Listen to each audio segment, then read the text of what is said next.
Welcome to Paper and Tape, your show about zines, artist books, and all subject matters related to paper.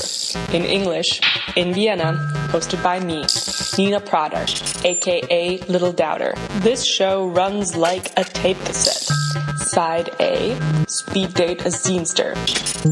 Today our special guest is Deniz Beser, and he is a zinester from Istanbul, living in between Vienna and Istanbul. Yeah, I'm a zinester. Also, I work as an interdisciplinary artist. My practice could be defined as working within a space between painting, zine, photography, music, video, and some ready-mades. All of this media is most often presented in the context of the installations than as totally autonomous works. Since I'm highly active in fanzine and street art scene, so my works are continually inspired by such aesthetic understandings. I often focuses on the absurd products of post-internet pop culture, let's say. I'm co-founder Zine Collective Hate Be Fanzine from Istanbul, also Nazezin in Vienna. I'm the one of the co-coordinator of Fanzinist Zinfest of Istanbul. So in a way you're a producer, you're also a curator and a maker and collaborator, I guess. Yeah, right.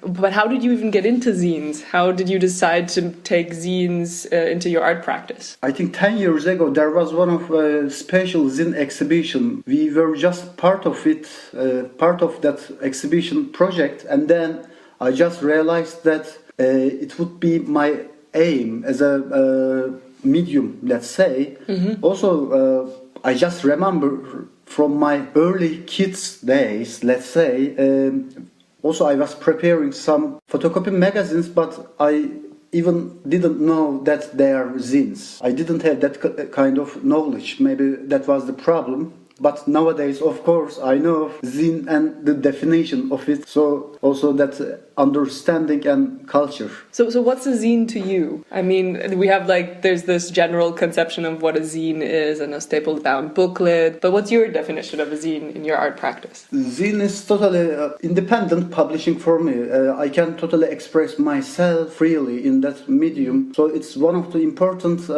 tool for my art practice, because if there isn't any catalog or something like that in the exhibitions, I always try to make some booklet and zines. It's one of a solution to figure out that kind of documentation sources. Exhibitions bring some temporary images always, but zines physically keeps some permanent images on our minds. Mm-hmm. That point is gonna be attractive for me because, for example, a couple of days ago, my solo exhibition is end. Mm-hmm. But there is just gonna be some zines left from that exhibition, and I can keep that as documentations. But you're also experimenting with this sort of tension between analog and digital, the internet, emojis, hashtags, and putting that back into zines in a way. Yeah, most of the time I just want to prefer with some humor way on my art practice and that zine practices, let's say. Analog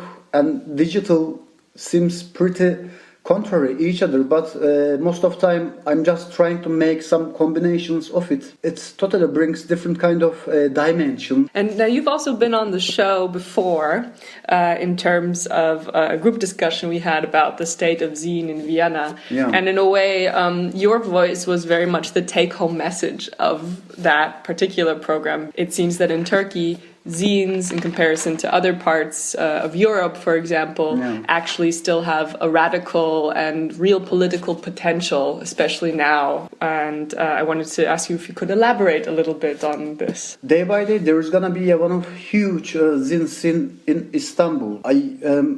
I'm pretty happy about this kind of situation. Zine distribution to 40 different spaces, like bookstores, music stores. There is going to be a big pressure on us because of that latest political situations. There is one of emergency of state situation in Turkey, so it brings extraordinary control mechanisms on us. So that's why even printing this kind of photocopy magazines seems illegal in their point. But somehow we are just going on to print and making some distribution because it's one of underground way to survive. And are you going to have any sort of security necessary, or is there any way you can sort of protect yourself against the government during your zine fest? Or are these precautions you will have to take? We don't want to behave directly to their position, but of course we can just create one of indirect understanding protest as a critic. It brings different kind of approach. Is there any kind of run-in you've already had with the government? A couple of months ago in Istanbul, somebody else just wrote me from the Facebook and he said that I just want to have all of your zines, let's meet in this place. I just suspected on him because he seems like a spy or something like that. And he asked some strange questions like, are you gonna send these photocopy magazines to state? At the end, he told me that he's working for the state. But of course, we have some protection about zines. We don't write or we don't draw, as I told you before, directly. So there is gonna be some symbolic expressions on it. So nobody can say, hey, you are pretty extremely politic or something like that. We are not. But of course, we just use different kind of tools inside of it. I mean, this is one of the tensions also with zine culture, I find, where on one hand it's such a free information medium, which is about sharing, which is about bringing people together in its best case scenario. But of course, in a political context where there's danger involved, this can actually also be very vulnerable and precarious. I agree with you. For example, I feel myself totally free and comfortable in Vienna while making zines. Also, my colleagues too. We just print some zines called zine, and we just express ourselves freely in that zines. There is not any censorship or auto-censorship. So there is big differences in zine and fanzine generally, because of that censorship. So maybe you could explain again a little bit the difference between zine and fanzine, because fanzine came first, right? Or that's like your personal serial episodes, collage, right. copy zine. And zine has more of a collaborative element where I guess you're editing it with your colleagues and collaborators, but also I've also been a part of this scene, and many people in Vienna and in Istanbul have been a part of this scene. So. fanzine is a duo project. Actually, we just publish with zine. This is the project of Sedef Karakaş and me. So we are two persons, but most of time I just figure out all kind of process. So I do the distribution, I make that layout things by hand. There is gonna be totally analog approach to figure out that layout system. So we don't use any computer on it. But most of time we make open call for different artists from different countries. So also at the end there is gonna be a collaborative work. But let's say 50% of my works and 50% of Sedef and other artists' works are gonna be involved in that project. This is one of the biggest differences, zine.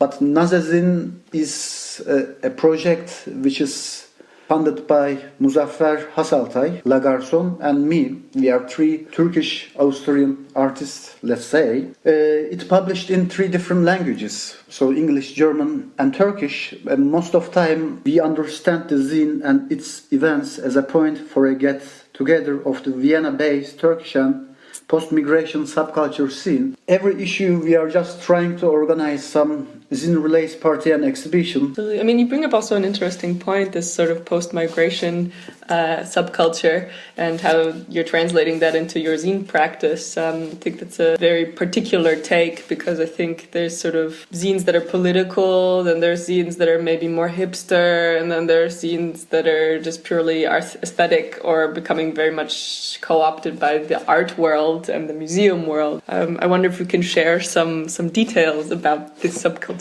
When I was in Vienna in first time, I just realized that there isn't any platform for Turkish artists in Austria, Vienna. This is what we need. There isn't any platform for Turkish Austrian artists in here. In that perspective, this is gonna be one of the first project in that concept. So exciting that it's a zine that kind of spreads the message in this way. There's a lot of room, I think, for intercultural, transcultural there is.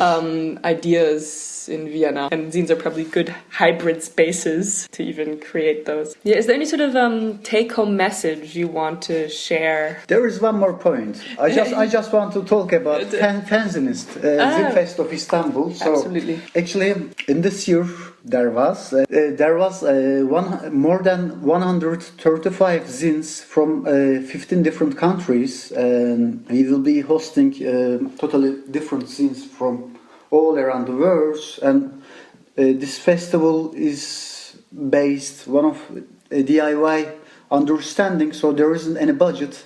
We just figure out everything with solidarity, and we are 4 persons. Wow. Me, Nacimer, Hilalcan, and Dilanaz. But in every year also we work with volunteers in that organization. 3 different venues for this festival, like Tasarım Atölyesi Kadıköy, Tight Aggressive, and Arkoda. All of them located in Kadıköy, Asian side of Istanbul.